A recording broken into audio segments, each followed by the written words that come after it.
Antes de começar, se inscreva em nosso canal e ative o sininho para receber notificações a cada novo vídeo. Curta, compartilhe e comente.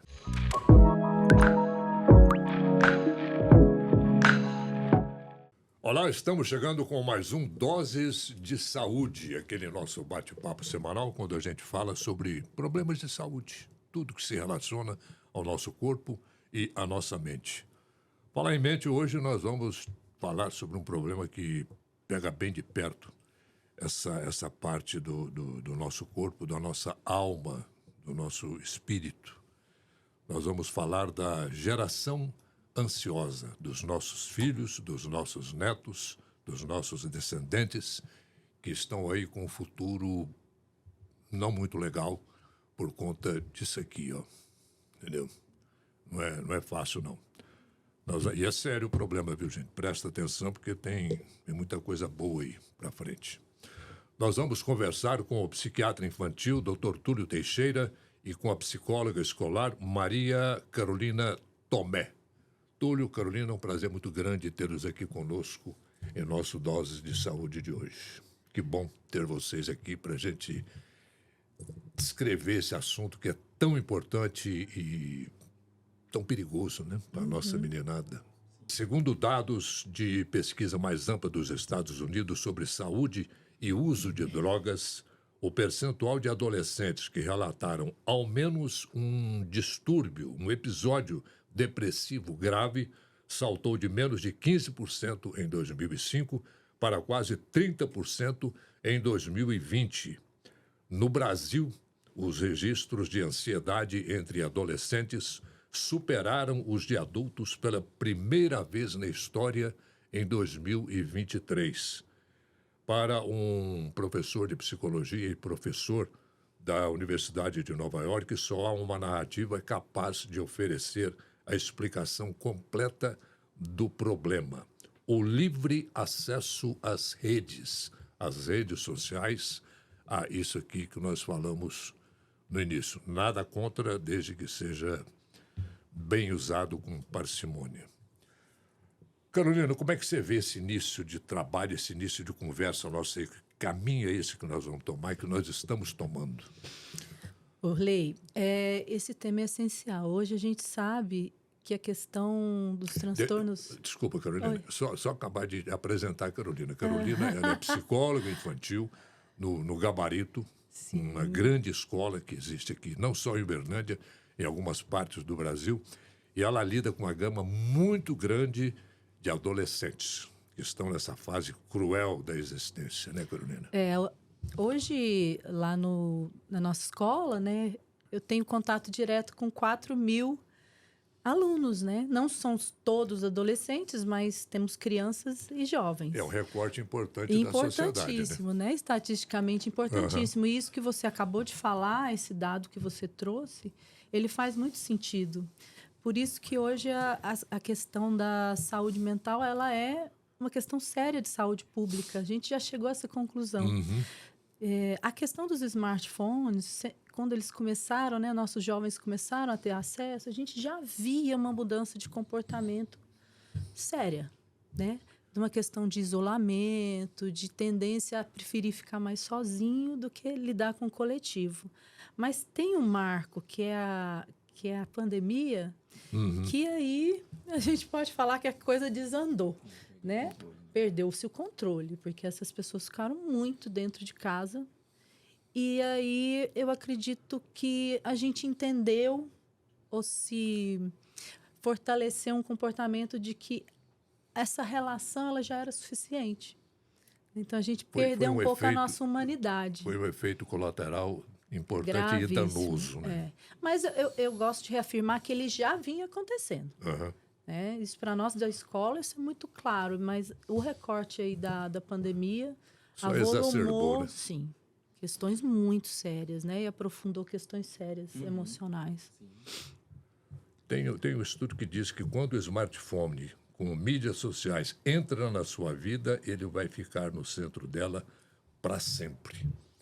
Um estudo diz, inclusive, que as pessoas, os pais deviam demorar mais um pouquinho para deixar o acesso livre desses equipamentos eletrônicos para as crianças. Como é que você vê isso, Túlio? Eu acho que a gente tem que ter mais cautela, né, nesse uso dos eletrônicos e das redes sociais, né, que é uma dupla revolução e que vai reconfigurando, né, o cérebro dessas crianças comparado com as crianças de antigamente. E um ponto importante que a gente recebe assim, quando iniciar o uso de um smartphone? E aí, Orlê, é importante que a gente mude a pergunta. Não é quando, é como, né? Obviamente que a gente deve postergar um pouco mais, né? Eu acho que, por exemplo, antes dos 2 anos, hoje em dia até é difícil, né? Em casa, mas assim, seria nada de tela, né? Porque essa estimulação inicial da tela, ela vai gerando mecanismos ali de estimulação no cérebro dessa criança que vai gerar consequências depois na primeira infância, na segunda infância e na adolescência. Então, você já planta essa semente. Hoje, fazem até uma analogia com relação ao açúcar também, né? Que antigamente não tinha esse conhecimento. Então, hoje, antes de 1 ano de idade, não é permitido açúcar para a criança, né? E por quê? Porque você sabe, se você tem esse estímulo do açúcar, a criança vai ter mais contato e tem risco maior de ter uma diabetes e outros problemas do futuro. Então, da mesma forma, a gente tende a tecnologia. A gente deve postergar e vai chegar um momento em que eu vou precisar desse smartphone, porque o nosso mundo está evoluindo Sem e ele dúvida. faz parte intrínseca, É uma ferramenta, né? É uma ferramenta de trabalho, de estudo, né? Na pandemia mostrou-se uma ferramenta de estudo, né, Maria Carolina? E aí, a palavra então é como. Como que eu vou fazer isso? Eu tenho que já, antes de dar esse smartphone para a criança, eu tenho que estabelecer as regras de como vai acontecer esse uso. Um horário pré-determinado, eu vou usar tal horário, eu tenho horários protegidos. Opa, hora de tomar o café da manhã, hora do almoço, horário de dormir. Eu não posso ter smartphone. Isso já tem que ser combinado antes. Ó, você quer ter o smartphone? Queira. Se for uma idade que realmente já há necessidade, né? Porque chegou a hora que os pais precisam ter uma comunicação com essa criança. Claro. Mas é estabelecer essas regras de uso. E como que os pais devem fazer? O uso supervisionado. Então, assim, o pai tem que olhar tudo o tempo todo? Não. Mas é importante que a criança, depois do adolescente, entenda que os pais, se eles quiserem, eles podem ver o conteúdo que eles estão acessando, né? É importante que tenha essa relação de confiança, assim, que, lógico, se a criança vai estabelecendo uma boa relação, o pai não vai precisar ficar o tempo todo vistoriando. Mas ele tem a permissão de estar ali olhando o que aquela criança, aquele adolescente está acessando. Porque ele é o responsável por ela, né? Então, a gente precisa colocar isso... Porque, assim, hoje em dia, a gente, às vezes, começa a usar e não tem muito bem esses parâmetros. E com as pesquisas que a gente tem já, dá pra gente ter uma ideia. Ó, como que é um uso seguro? E a gente precisa estabelecer essas regras. Isso que é importante. Túlio, na escola, a gente percebe o quanto os pais estão inseguros com relação a isso. Então, é muito comum eles nos procurar, né? Eu que sou psicólogo escolar, falar, como que eu devo me conduzir? Como é que eu faço? Em que momento? Quantos anos eu dou um celular para o meu filho? Como se tivesse uma data. Não tem uma data, né? Como o Túlio falou, é como eu vou lidar, mas a gente costuma também provocar assim, para que você vai Isso, qual o objetivo, né? Que demanda tão grande você tem para o seu filho de 6 anos ter um celular? Né? Ah, não, com 10 anos a minha filha precisa do celular porque às vezes eu preciso me comunicar com ela porque eu vou buscá-la em algum lugar. Perfeito. É isso. Mas uma criança de 10 anos precisa de uma rede social? Não precisa. Provavelmente não.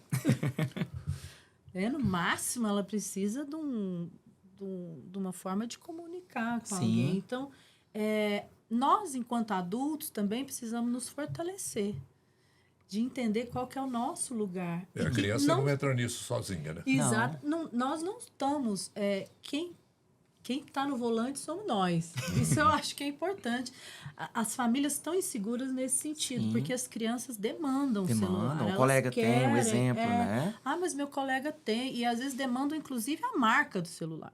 Ah, eu quero essa, eu quero aquela. Então, nós temos fortalecido muito os pais na escola. Desse lugar de, olha, quem dá os comandos são vocês, né? É muito bom ser amado, ser querido pelos filhos, mas às vezes a gente precisa de colocar o limite. Conduzir, exatamente. E eles vão achar ruim. Carolina, não permitir o uso na aula e pedir que os alunos deixem o aparelho no bolso. Seria como permitir que o viciado em heroína guardasse o pó no bolso? Porque nós chegamos num ponto, Orley, eu costumo falar que todos estamos viciados, né? Uhum. Eu não gosto de colocar só os meninos nesse lugar, porque nós todos estamos viciados, né? Eu gostaria de trazer essa reflexão para quem está nos ouvindo. Quanto tempo quem está nos ouvindo ficou no celular hoje? Mas quando a gente pensa em escolas, são cérebros, são humanidades que estão em formação. A gente é adulto. São o nosso futuro ali, né? Então, muitas escolas já estão pensando em realmente não ter celular. Por conta muito disso, por conta de como que nós vamos cuidar do que está sendo acessado lá. Os meninos estão sempre nessa loucura de pega o celular, olha o celular e se desconcentram muito da aula. E é isso. Isso toma um espaço que a gente entende que talvez a melhor medida seja não usar celular. Mas volto na provocação. A gente tem embate... Ironicamente, a gente tem embate com essa mesma família que está com problema com o filho. E aí a gente tem que negociar com uma família que fala, não, mas ele tem que ter um celular. Ele não pode, ele não consegue. Então, as escolas hoje... É uma preocupação imediatista, né, no momento. As escolas hoje estão ali nadando contra a maré. Porque a gente já entendeu o risco disso tudo. A gente já entendeu, porque é isso. A gente tem 2.000 adolescentes. A gente está vendo muito claramente o impacto disso. Todos veem, né? Já tem pesquisas bem fundamentadas, né, sobre isso. Nós precisamos tomar providência, porque não dá para ficar assim, tá tudo certo, é assim mesmo. Então, as escolas, tem muitas escolas já, escolas grandes do Rio, São Paulo, né, que esse movimento costuma vir de lá. Que já... O gabarito já pensa nisso, Carolina? Nós temos conversado bastante. Nós tivemos uma conversa com o nosso mantenedor, com as famílias, porque eu acho que é um processo de convencimento. Né? Temos que convencer a comunidade para entender, mas é um desejo, eu não vou negar, não.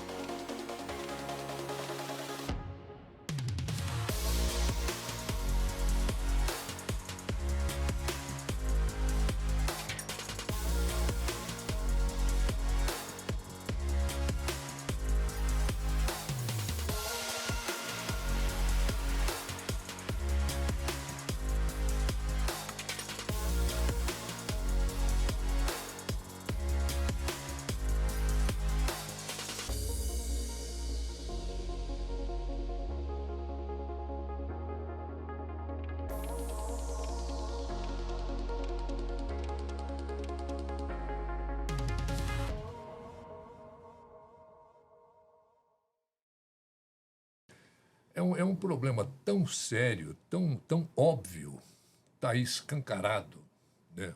As consequências funestas disso tudo. O pai e a mãe não entendem isso? Como? É um desafio muito grande para os pais também, porque assim, a gente tem que ir para os pais... É mais difícil do que para as crianças, né? Porque as crianças já nasceram com isso, né? Das gerações atuais. E os pais, veio essa tecnologia, né, Orley, como uma coisa boa, né? Como uma ferramenta que aproximou pessoas, que acelerou processos. Então, assim, são muitas benesses que nós tivemos, né? Com o celular, com os smartphones. Então, é difícil você ter essa ideia de que, poxa, algo que é tão bom... traz tanto benefício, permite que eu comunique melhor com uma pessoa, que eu tenha uma ligação de vídeo, que eu resolva, que eu faça meu trabalho em casa, Orley. Hoje em dia, tem pais que trabalham em casa. Como que isso pode ser ruim? E para nós, para os adultos também, há prejuízos, né? Porque se mistura, assim, você usar a tecnologia para acelerar processo, para fazer um bom trabalho de forma mais eficiente, né? Uma discussão seria algo semelhante com a inteligência artificial. Você usar aquilo de uma forma segura para... deixar mais eficiente uma tarefa é uma coisa. Só que o risco você tá ali no smartphone e, de repente, você sai do trabalho e aí já vira contato com pessoas, já vira rede social junto. Então, você vai se misturando. Então, a questão é você ter a disciplina de saber usar bem essa ferramenta. E aí, os pais têm essa dificuldade de saber onde que eu estou usando de uma forma inadequada esse smartphone, essa tecnologia. Então, os pais primeiro precisam ter essa crítica, porque eles vêm de uma ideia inicial, é revolução da vida. Vai tudo ser melhor. E não é bem assim. Deslumbramento. Deslumbramento, né? A gente tem que deixar bem claro aqui também, né, que nada contra os Instagram da vida, o Sim. celular da vida, Facebook, nada contra, entendeu? A gente está discutindo assim a questão da parcimônia do uso pela meninada, né? Esse programa aqui mesmo, ele vai ao ar através do celular, Sim, lógico. do Ou YouTube, seja, dessa nós coisa estamos usando a tecnologia Nós estamos para usando. uma capacitação, para uma Exatamente. formação. Esse é o objetivo. Exatamente. Né? Você usar essa tecnologia para levar informações de qualidade, para uma formação, para uma coisa eficiente. Só que o problema é, principalmente eu vejo nas crianças e adolescentes com redes sociais. Orley, acho que é importante a gente pontuar isso. A comparação, né, que a criança vai tendo com as outras, ela se torna algo muito difícil na rede social. Então, assim, o adolescente que tem alguma dificuldade de relacionamento, que não está conseguindo estabelecer bem os seus vínculos sociais, suas amizades, na hora que tem uma rede social, que aquilo se torna enorme. Porque antigamente você ia ver o quê? Você ia ver a pessoa da sua sala, você ia ver um coleguinha da igreja, de um outro contexto. Então, a sua comparação era ali. Hoje, a sua comparação, Orley, é com o mundo. A criança olha ali e vê, nossa, mas olha essa tal pessoa que usa tal roupa de tal marca e tem essa beleza que é bem diferente da minha. Eu nunca vou me encaixar nesse padrão. Então, assim, esse processo de comparação... E, lógico, lá no Instagram, a pessoa escolheu a melhor foto, o melhor ângulo. Tem gente que tem, às vezes, um auxílio para escolher Filtro, melhor as né? fotos, filtro e tudo mais. Então, a criança não tem essa... A criança ou o adolescente, ele não tem ainda essa noção. E ele vai se... E, às vezes, até tem, mas parece que fica em segundo plano. Ele começa a se comparar e a gente vê o caminho de uma ansiedade para um quadro depressivo nesse processo das redes sociais. Tem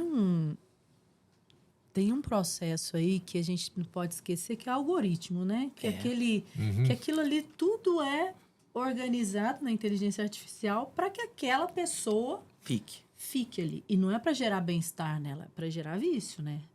Aqueles circuitos nossos, né, neurológicos do prazer. Sim. E aí, isso no cérebro de uma criança é um estrago. E a máquina sabe o que você Lógico. quer. Ela sabe. A gente Ela até foi brinca, feita. né? Parece que ela escuta a gente.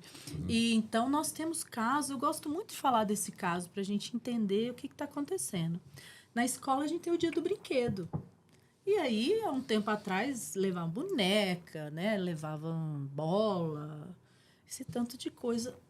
Nos últimos tempos, as meninas, que eu acho que esse dado a gente pode depois discutir um pouco, estavam levando produtos de skincare. Maquiagem. Menina de 6 anos, 7. 6 anos. Esse é o brinquedo. Né? Então, onde que elas... Não, Carolina, eu vou tocar mais nesse assunto aqui. Sabe? Então, E tem uma outra coisa, quando a gente... Porque é importante as pessoas falarem, mas por que vocês estão falando que é tão perigoso, que é tão ruim? Né? Eu acho que é sempre bom ir para esse lado do Túlio, que o Túlio trouxe. Tem muitos avanços e ninguém pode negar Não isso. dá para negar, né? Mas quando a gente pensa no acesso de uma criança e de um jovem de assim, a 14, menos, o estrago é gigantesco, neurologicamente. Então, essa criança ela tem menos acesso a outros estímulos. Né? A gente estava falando, né, sobre brincar. Quanto tempo essas crianças estão brincando? Brincando mesmo. Tendo essa questão da interlocução, de se relacionar, de até brigar. E o próprio exercício físico, né? Exercício físico, Sim. a questão da comunicação, A de criatividade usar, da também. criatividade. Você perde a criatividade, porque você fica de uma forma passiva, né? Ó, Sim. o meu prazer é aqui, a brincadeira minha é ficar vendo um vídeo, é ficar jogando. É diferente você criar uma brincadeira, Sim. de você ter essa interação. Então, a criatividade hoje em dia, ela vai ficar... O desenvolvimento da criatividade na criança, ele vai ficando prejudicado. Sim. As crianças vão ficar menos criativas porque você não está estimulando isso. E aí o impacto cognitivo disso Sim. é brutal. E super dependente, né? Sim, Da sim. máquina. Aí tem um impacto cognitivo, tem um impacto de saúde mental e tem um impacto que a gente vê isso claramente na escola, que tem a ver com as relações interpessoais. Parece que as pessoas pararam de saber se relacionar. Não sei se vocês percebem isso, mas eu sinto que a gente está mais intolerante, assim, é uma coisa... O outro me incomoda, o outro é sempre um problema. A paciência está indo pro ralo, Zero. né? Então... E a gente vê muito também... A gente sente isso no dia a dia. No dia a dia. Muitos meninos no recreio com celular. Sim. Então, muito mais confortável, né, gente? Do que discutir Do uma que ideia, contraponto. Isso aqui é um embate sempre, né? Embate pode ter uma conotação positiva, positiva, também, claro. de me construir. Então, tem muito menino que fica ali e zero relação interpessoal. Então, é nesse sentido que a gente pensa a gravidade. Né? A gente cansa de ver isso, né, Carolina e Túlio? Em restaurantes, por exemplo, Nossa. você chega no lugar, tá o pai, a mãe, a avó, os filhos, netos, todo mundo ali. Todos eles. É. Num momento que seria de convivência, né? De troca de ideias. E isso é diário, né? Isso não é de vez em quando que você vê, não. Isso tá virando É mais comum do que você ver uma família conversando, né? uma praga, né? Bom, diz aqui que esse psicólogo, esse escritor americano que deu origem a essa conversa nossa também, ele propõe marcas de idade para se ter um smartphone. 13 anos para o uso de mídias sociais, 16 anos. Como é que equilibra essa pressão? Como é que vocês veem isso, essa determinação de idade? Eu acho que a gente tem que ter uma idade em que você vai conversar sobre isso, mas acho que, assim, vai vir antes, né? É aquilo que eu tava falando, vai acabar vindo antes, não tem jeito. Porque tem uma pressão social, né? E aí, assim, eu sou o único de tal lugar que não tem ainda um smartphone, né? Então, a gente precisa, é aquilo que eu falei, estabelecer bem essas regras, né? O como vai ser usado. E é importante que se algo não estiver acontecendo conforme as regras que nós estabelecemos, Orley, aí a gente vai ter que rever os acordos. Por exemplo, eu gosto muito de falar no consultório, a criança já tem acesso, já chega lá, né, já tem algumas dificuldades, e aí ela tem um acesso de tantas horas de videogame, celular, né, que a gente engloba as telas como um todo. E as notas não estão boas. Então, nós vamos ter que rever a quantidade de horas que a criança está estudando e diminuir essa quantidade de horas que ela está envolvendo em telas, em rede social ou videogame, né? Porque aí eu tenho um parâmetro exato, o rendimento seu não está bom. Se o seu rendimento melhorar, a gente pode conversar novamente. Mas enquanto o seu rendimento não estiver bom, a gente vai ter que diminuir esse uso de telas, né? E aí, com a criança, é um pouco mais fácil. Você pode usar estratégias, né? Tem o Google Family Link, que você tem um controle de horas que a criança usa, você tem um limite de horário à noite que encerra o uso do smartphone, né? Eu acho uma ferramenta, né, dessa tecnologia que ajuda os pais a ter um controle do horário que essa criança está usando. No adolescente, que é o que a gente estava falando, né, Maria, que é mais difícil, porque ali o adolescente ele está tentando se afirmar de alguma forma já, né? Ele está num outro momento, né? E é um momento que eu tenho mudanças cerebrais, eu tenho mudanças de corpo que deixa esse adolescente mais irritado, mais vulnerável. Então, eu vou precisar estabelecer alguns combinados com esse adolescente. Mas eu preciso ter, vamos dizer assim, aí os pais têm que ter momentos de ter... Para você estabelecer isso, esse limite de tempo, esse combinado com o adolescente, tem que ter conexão, Orley. E aí, então, vamos ver que entendendo nessa dinâmica, os pais vão ter que se desconectar para ter mais conexão com esses jovens, para estabelecer esses limites, esses parâmetros. É uma forma de exemplo também. Exemplo, né? Precisamos ter exemplo também, né? E condicionar um uso mais adequado desse smartphone. Eu acho que é importante quem está nos ouvindo entender que quanto mais cedo você começa esse processo de ir discutindo com seu filho, com seu neto, de que talvez seja importante se adiar isso, mais fácil vai ser. Agora, chegou com 14 anos, você quer ser rígido, falar, você não vai ter, muito mais complicado. Então, começar mais cedo essa discussão. né? E aí o Túlio tocou em pontos essenciais. Se está usando, você está acompanhando o que ele está fazendo? Né? Se o seu filho está usando aquele aplicativo de mensagem, os nossos filhos, eu tenho uma filha de 10 anos, eles já têm os grupinhos deles lá. Sim. Todos os dias eu olho e ouço o que ela está falando. E às vezes ela fala coisas equivocadas. Eu falo, filha, olha aqui, o que é isso? Por que você falou isso? Só que é trabalhoso. Dá trabalho. É trabalhoso demais, é cansativo. Né? E aí, o que eu faço? É o preço, né? É o Sim. preço, né? E essa coisa da negociação, ela é fundamental. Né? Negocie, você tem 12 anos, você tem 10 anos, você vai ficar 2 horas no celular? A prioridade não é celular. Depois que você fizer isso. Só que quinta-feira vai ser o dia de fazer comida junto. Segunda-feira nós vamos num clube fazer uma atividade física. Sim. Toda terça e sexta você faz alguma coisa. Porque também a gente tem que garantir que essa rotina Ocupar o seja tempo, né? rica. É. Seja diversa. Não adianta chegar Porque assim, só não. reclamar... O pai chega assim, não, então agora não tem mais. E aí vai fazer o quê, né? Tem que ter uma coisa no lugar, uma alternativa mais substituto, adequada. né? Sim, né? Eu acho que isso é importante, a gente também criar espaços, porque eu entendo que eles querem estar conosco. Com Eles certeza. querem estar conosco, mas eu acho que a gente perdeu um pouco... Lá no fundo estão pedindo ajuda também. Eles né? estão, e nós também, né? É. A gente precisa reencontrar essa forma de se relacionar com os nossos filhos. Você que está nos ouvindo aí, você pode estar pensando assim, pô, isso é muito bonito na teoria, agora eu quero ver na prática. Pois é, a gente quer ver na prática mesmo. Não é fácil. Não é fácil tudo isso. Né? Tem uma pesquisa de um jornal norte-americano, em que mães de meninas influenciadoras admitiram saber que os seguidores de suas filhas eram homens adultos que se masturbavam para as fotos delas, mas diziam que as meninas precisavam daqueles seguidores. O Instagram está transformando famílias em cafetinas. E aí?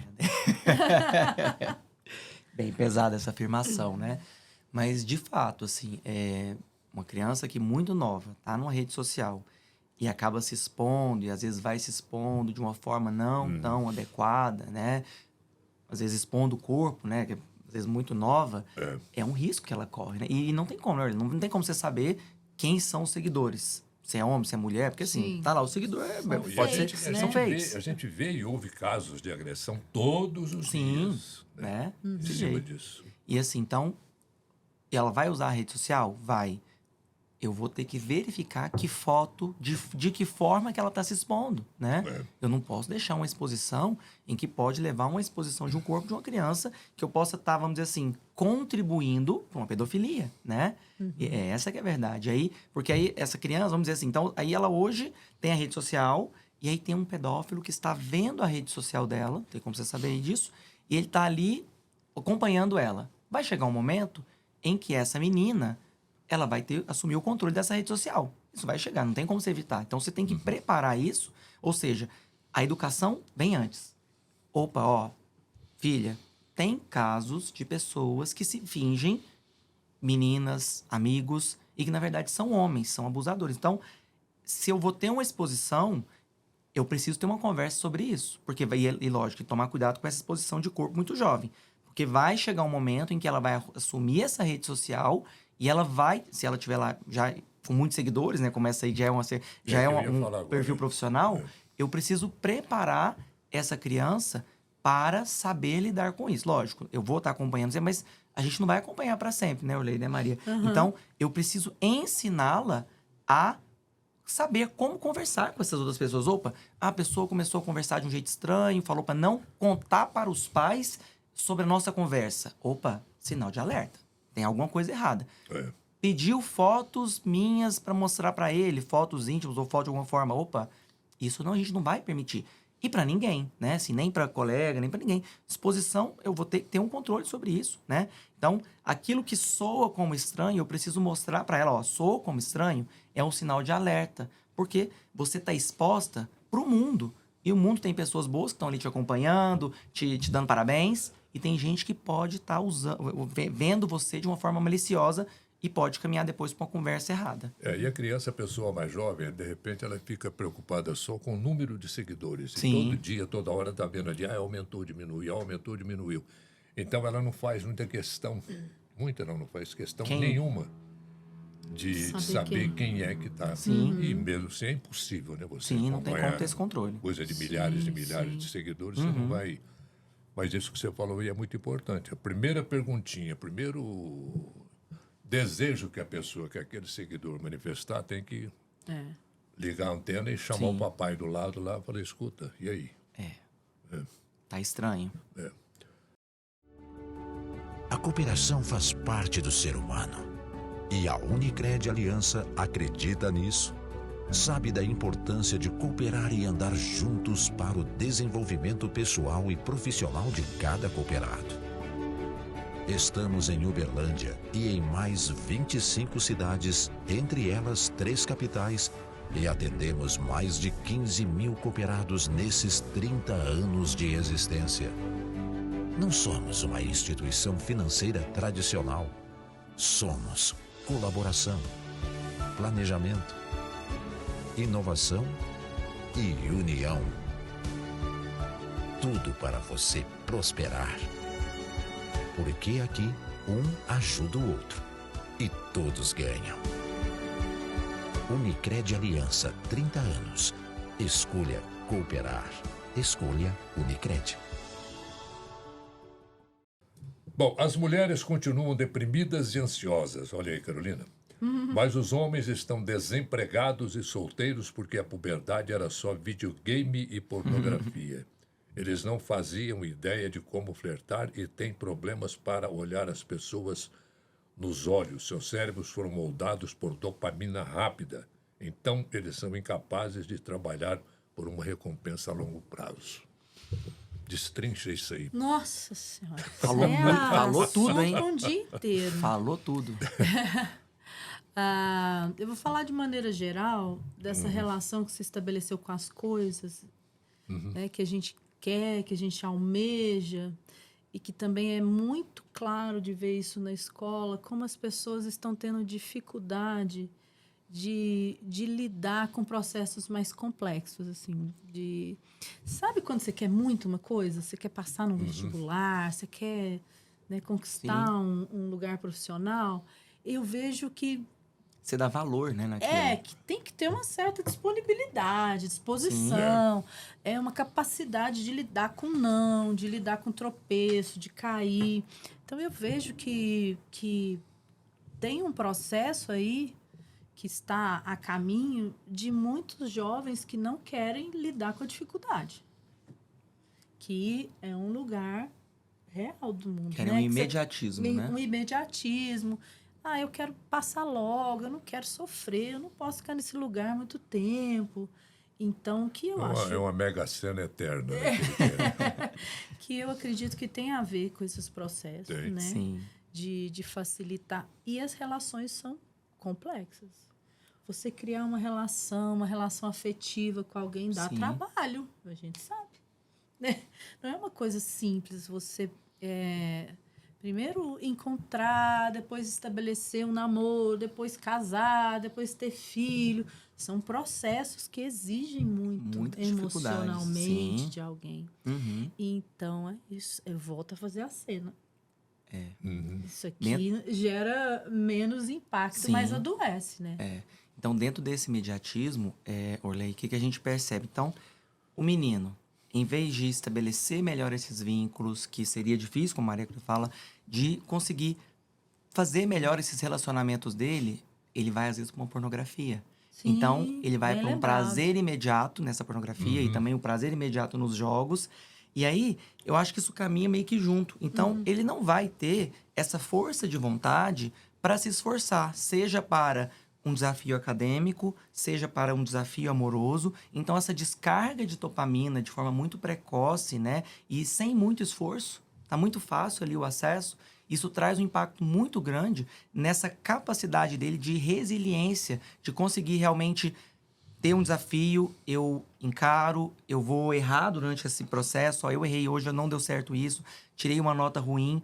Mas eu tenho um foco maior que é ter um relacionamento, que é realmente passar numa faculdade, terminar o ensino médio. Então, esse imediatismo proporcionado pelas telas, ele está gerando um impacto em que eu não tenho resiliência para ter o esforço necessário para atingir grandes objetivos.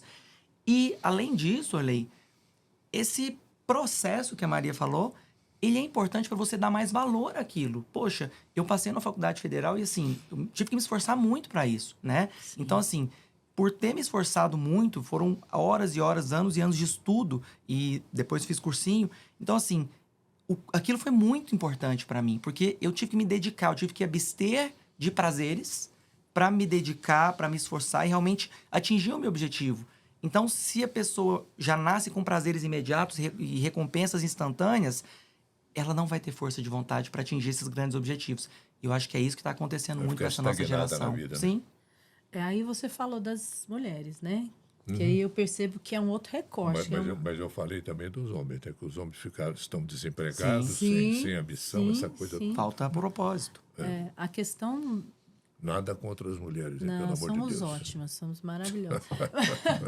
É que a questão das redes sociais nas mulheres e nas meninas, o impacto ele é diferente, assim. Sim. Porque a gente sempre teve esse lugar meio de objeto, né? O objeto do desejo, quem é mais bonita, quem é mais interessante. É isso que o Túlio falou. Isso se amplia numa rede social infinitamente. Então, o nível de comparação de uma menina... ele vai se elevando e tudo é muito medido por like, né? Tem o like, seguidores, tem o like, cancelamento, né? Então, né? E eu tenho aquilo que a outra tem, eu tenho... é tudo muito objetificado. E aí, o impacto disso nas meninas, porque a gente tem que conversar com elas também... Que cabelo é o ideal, né? Que forma de agir é o ideal. Porque senão é um buraco sem fim também para elas. E de muita dor e muito sofrimento. Né? Será que eu vou ser aceita sendo do jeito que eu sou? Ou eu tenho que me transformar para chegar nesse padrão das meninas que são influenciadoras? Fazendo sucesso, né? Sim. Bom, é bom a gente dizer que a gente não tem nada contra, absolutamente, repetindo aqui, mas ampliando um pouco a questão. Não é contra as telas de maneira geral. Tem filmes ótimos, entendeu? Tem histórias maravilhosas. Podcasts ótimos. Podcasts ótimos, entendeu? Há que saber usar. Sim. Entendeu? Com parcimônia, já falei parcimônia aqui 3 vezes, hoje não está na minha cabeça. Eu acho que é um termo bem... Faz parte do assunto. E sabendo usar, não vai ter problema. A geração Z nunca tem oportunidade de prestar meia hora de atenção. São sempre interrompidos. A tela em si não é problema. O problema é a fragmentação de atenção. Sim. Esses dias eu estava pensando nisso. Como que uma pessoa que não tem paciência ou que não estimulou o cérebro, né, a ter mais tempo de atenção, vai conseguir construir um pensamento complexo, por exemplo. Fazer uma redação. Uma coisa mais complexa. Porque uma coisa não tá, né? Pensar coisas banais. Outra coisa é você pensar coisas complexas. Sim. Por isso que tem uma questão de comunicação e criatividade que tem se perdido. E isso está sendo mensurado. Né? Tem uma questão de perda de QI. A gente não gosta de usar muito essa palavra, Sim. né? Mas de desenvolvimento cognitivo, de capacidade responsiva e cognitiva. Porque a gente precisa de tempo para construir coisas complexas. E o nível de atenção também diminuiu muito. E aí, Túlio, essa questão que eu queria, não sei se dá tempo, mas essa questão de muitos laudos de TDAH, às vezes tem algumas crianças que estão muito desatentas porque elas não estão sendo estimuladas a ter foco. Não, sim. Acho que dentro desse contexto que o Orley está falando, é importante a gente comentar que a gente eu recebo muita demanda, né, no consultório, assim, que já chegam com a escola e a família, é o TDAH. E aí, quando a gente vai avaliar, muito, assim, às vezes não tem um TDAH. Às vezes rotina, falta de rotina, um uso de tela extremamente exagerado. E uma outra coisa que hoje ainda tem... A gente fala, mas ainda não entra. Higiene do sono, gente. Ah, verdade. Crianças que vão dormir com o celular na mão. Aham. Assim, hora do sono é o momento em que eu vou sedimentar as minhas memórias de longo prazo. É onde o meu cérebro... O cérebro, na verdade, ele não descansa, mas ele se prepara para outro dia, né? Ele faz um processo ali de limpeza. Então, eu preciso ter um sono adequado. E é um sono mais cedo para a criança, né? Tem que ser ali por volta, no máximo, de 10 horas. E aí, as crianças vão dormir tarde, dormem com as telas. Então, é um sono de baixa qualidade. E aí, essa capacidade de recuperação do cérebro para no outro... Ou seja, o sono onde ele está sedimentando as memórias prejudica, a recuperação do cérebro também prejudica. Então, essa criança, no outro dia, ela não vai ter um bom rendimento, um bom desempenho na escola. Porque ela, às vezes, está até com sono, a atenção fica ruim, a concentração fica ruim. Então, antes de pensar em TDAH, mude os hábitos. Sim. Essa que é a ideia. Eu preciso... Aí, quer dizer, já chega... Então, assim, antes de pensar num remédio, no diagnóstico, vamos melhorar os hábitos? E aí, Orley, na hora de mudar os hábitos, não tem como mudar só o hábito daquela criança na casa. É todo mundo. Então, assim, eu preciso que todo mundo tenha Com um processo de higiene do sono. Porque entra as duas coisas. O horário da casa, né? Acaba que tem um horário mais ou menos comum. E o exemplo. Então, poxa, meu pai dorme com o celular na mão. A criança também vai querer dormir com o celular na mão. O exemplo, ele vai ensinando, né? Então, é importante a gente ter essa cautela, porque senão a gente vai fazer vários diagnósticos de TDAH, quando, na verdade, são problemas do neurodesenvolvimento que não está sendo proporcionado pelos hábitos, né? Sim, concordo plenamente. E aí, nessa questão de atenção, realmente, aí hoje em dia, os pais chegam no consultório e até eu falo assim, ó, cuidado. A criança, hoje em dia, ela fica mais naquele... no TikTok, aí no YouTube também tem, o Reels, que é aquele... um trecho, né, de um desenho, de alguma coisa, que passa-se muito rápido. As crianças, às vezes, não têm a paciência de ver um vídeo de 10 minutos. Sim. Ela vai vendo cenas e cenas e cenas. Fragmentado. Então, assim, a atenção vai ficando cada vez mais fragilizada. Então, a gente precisa ir tentando ensiná-las, caminhar com elas, para poder ver um filme, para poder ver um vídeo de uma forma completa, né? Isso a gente pode ensinar também. E esses hábitos que fazem toda a diferença. É uma expressão meio tosca, mas vamos lá. Vocês não acham que esse tipo de coisa, esse vício pelas telas, não estaria emburrecendo nossas crianças para o futuro? Eu sei que é meio tosco a expressão, mas... Eu acho que a gente tem perdido uma série de habilidades. Sim. Muitas. Que nos tornam humanos, assim. E isso é preocupante, né? É porque essa geração que nasceu, né, lidando com o smartphone, a gente ainda não sabe exatamente o impacto disso, né? Na vida social, amorosa, intelectual. E a gente está começando a perceber. Mas é notável. Então, assim, eu apontaria 3 grandes pilares de grandes perdas. A questão de saúde mental, a questão cognitiva e a questão das relações interpessoais. Então, a gente já sabe que tem perdas graves nesses 3 pontos, né? Que eu já acho um estrago bem grande. Essas relações interpessoais, Carolina, extrapolaria aí para o sexo, por exemplo? Para tudo, né? Para qualquer tipo de relação, para a forma como você vai interagir com uma pessoa que você ama, que você gosta. Porque tem alguns países, se eu não me engano, no Japão, assim, que os jovens estão preferindo, inclusive, não ter nenhum tipo de relação sexual, amorosa, nada. Eles preferem ficar na deles lá. Então, isso é uma perda, porque isso faz parte, né? Que isso? Da nossa vida, A gente né? só chegou onde a gente está hoje pelos Sim, relacionamentos é uma coisa interpessoais, né? extremamente importante. A vida em sociedade, né? importante. É. Bom, pergunta para os dois. Tem solução isso? Eu acredito, Orley, que a gente pode fazer uma analogia semelhante, assim, com tecnologias como um todo, né? Quando, isso eu lembro da minha infância, eu não sou tão velho, mas da minha infância era diferente. O carro. Quando a gente começou a ter carro aqui no Brasil, né, pelo menos, a gente não andava de cinto todo momento. Você não tinha, às vezes tinha carro que não era nem obrigatório ter cinto. Eu lembro que a gente fez uma viagem, às vezes, pra praia, era distante, a gente foi para, acho que Nordeste. E meu pai tinha uma caminhonete, a gente foi na caçamba da caminhonete. Eu tinha, tipo assim, 5, 6 anos, Era né? assim mesmo. Então, assim, você tinha uma tecnologia que acelerava, né? Você podia ir a vários lugares muito mais rápido. E você não pensava na segurança. Poxa, você está indo numa velocidade altíssima. Se tem que frear, se bate alguma coisa. Então, assim, tinha vários perigos que a gente não mensurava. E eu acho que a gente pode fazer uma analogia com a tecnologia das telas, né, com os celulares, que agora nós estamos entendendo quais são os riscos, né? E as gerações que já nasceram, né, nesse mundo das telas, ainda vamos ver, né, Maria, como que essas crianças vão estar no mundo adulto. Então, nós estamos num processo de entendendo cada vez melhor como que está sendo esses prejuízos.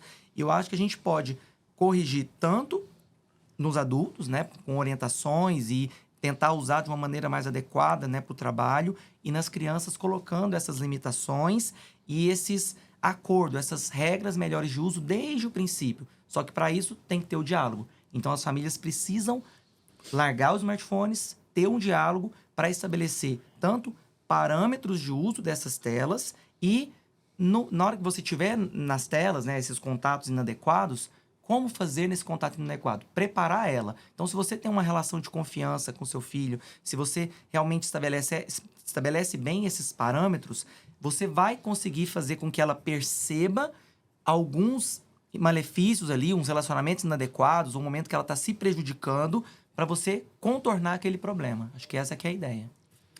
Você falou mais cedo aqui sobre a questão da opção. Vai tirar o celular, mas o que você vai colocar no lugar, né?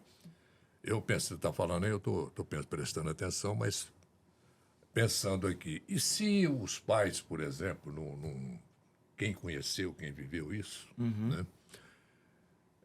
Ensinar o filho um tipo de brinquedo, jogar um peão, entendeu? Finca, essas coisas. Não sei se vocês se lembram disso. Eu lembro. Essas brinquedas mais, vamos dizer, saudáveis, entendeu? De grupo, entendeu? Jogar bete hoje eu acho meio difícil, porque você você vai ter que ir para um campo de futebol. Sim. Aí, então vai à Zona Sul aqui, num lugar mais deserto. Mas tem uma série de brincadeiras que os pais podem, entendeu? Ensinar, sugerir aos filhos, que de repente vai com o moleque ou a menina gosta daquilo ali, e já chama um grupinho, tudo. Eu não sei, tudo assim, é conjectura, mas vamos ver. tem uma coisa que a gente precisa pensar, que as famílias que estão nos ouvindo, que elas tentem, depois de nos ouvir. Sim. Como você disse, a realidade às vezes ela é mais complicada, mas eu acho que é um movimento que eu tenho tentado fazer na minha casa, que é buscar essas brincadeiras. Eu gosto muito de jogo da memória, que é uma brincadeira que eu gosto de jogar. Então eu falei assim, vamos, né, buscar alguma coisa que eu gosto, e é muito interessante ver o tanto que a minha filha gosta de sentar para brincar comigo, porque ela tá me vendo de uma outra perspectiva. Sim. Olha, minha mãe gosta de brincar, eu gosto de dançar com a minha filha, a gente pode fazer comida junto, né? E tem algumas coisas, Orley, que funcionam muito, que é esporte e arte, tá? Isso salva uma pessoa. Assim, quem estiver nos ouvindo, pensa. Esporte e arte. Porque às vezes meu filho gosta mais de esporte, ou às vezes gosta de tocar violão, piano, dançar, pintar. Tanto faz. Mas brincar também é muito legal, porque você está comunicando para o seu filho que você é um ser humano que gosta de brincar, e você está conversando num outro nível com ele. Uma conexão conexão genuína, muito que genuína. depois, se ele precisar te contar uma coisa, ele vai contar, ele vai confiar. Vale super a pena brincar de peão. Finca, eu não sei o que é, depois você me explica. Mas, mas acho que aqui não brincar dá de tabuleiro, né? Brincadeira de tabuleiro é tão legal que dá para a família inteira brincar. Eu acho que ter Uma esses super momentos... dica, Porque o que acontece? Hoje em dia a gente fica tão atribulado nas situações que eu vejo alguns pais chegam no consultório assim... Doutor, mas eu chego em casa, aí eu brigo com ele, falo, você não fez a tarefa, você não fez aquilo, você não fez aquilo. O momento único que eles têm junto... É para brigar. É para brigar, é para corrigir. Aí você não estabelece conexão. Você cria um certo afastamento. Aí a criança vai mais pro quarto, né? Não tem jeito. Então, eu preciso ter esse momento de brincar, de ter uma atividade física junto, para criar essa conexão. E aí, tendo essa conexão, você consegue, de uma forma mais fácil, corrigir, contornar aquele problema. Agora, se você fica só... O tempo que você tem junto é briga, é correção... É muito difícil você ter uma boa relação para conseguir contornar os problemas. E a criança não vai querer aquele tipo de papo, né? Não. Papo chato. Gente, o nosso tempo está meio no talo, como eu sempre digo. Mas está aí o microfone à disposição de vocês para as considerações que vocês queiram fazer ainda sobre esse tema que é tão alarmante, né? Vamos dizer assim. Eu quero ser muito pontual com quem está nos ouvindo. Que seja firme mesmo. Eu acho que até o início aí da juventude, da adolescência, de pegar aí 14 anos, que vocês sejam bem firmes com o controle, principalmente de rede social, tá? Que vale a pena. Então, diversificar a rotina, fazer esse jovem ter outras experiências. É muito difícil, é desafiador para as famílias, mas Muito. vale a pena. Muito. É uma forma de falar assim, eu te amo, que às vezes dá um mau trabalho, mas funciona.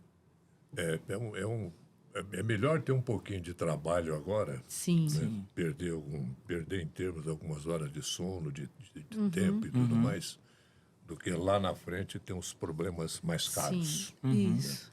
Nesse mesmo ensejo, eu concordo.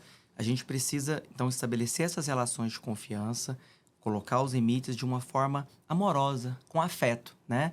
Para a gente não chegar no momento em que tem um adoecimento, um sofrimento psíquico. Isso. Então, eu estabelecer bem essas questões com afeto, com cuidado, eu vou evitar esse adoecimento, porque quando a gente tem um adoecimento, e aí o mundo, ele vai trazendo muitos desafios. Então, prepare essa criança, esse adolescente, para os desafios do mundo. E para prepará-lo para esses desafios do mundo, eu preciso ter conexão e construindo junto com ele, encarando essas dificuldades junto com ele, para a gente evitar um sofrimento psíquico e um tratamento para uma doença que possa vir se eu não estabeleço bem essas condições no primeiro momento. Pois é. Boa sorte para nós, né? Boa Sim. sorte. Para esse mundo que está vindo aí. Com certeza. Doutor Túlio Teixeira, doutora Maria Carolina, foi um prazer muito grande tê-los aqui em nosso Doses de Saúde de hoje. Eu espero que você tenha gostado e aproveitado dessas informações aí muito valiosas, entendeu? E preste atenção porque o assunto é sério. É o nosso futuro que está aí também nas suas mãos, nas mãos de quem tem responsabilidade de criar famílias. Entendeu? Muito obrigado, gente. Exatamente. Obrigado a Obrigada, você. Olei. Encerramos mais este Doses de Saúde. Continue conosco. Muito obrigado pela sua atenção, pelo seu carinho, pela sua audiência. Até lá.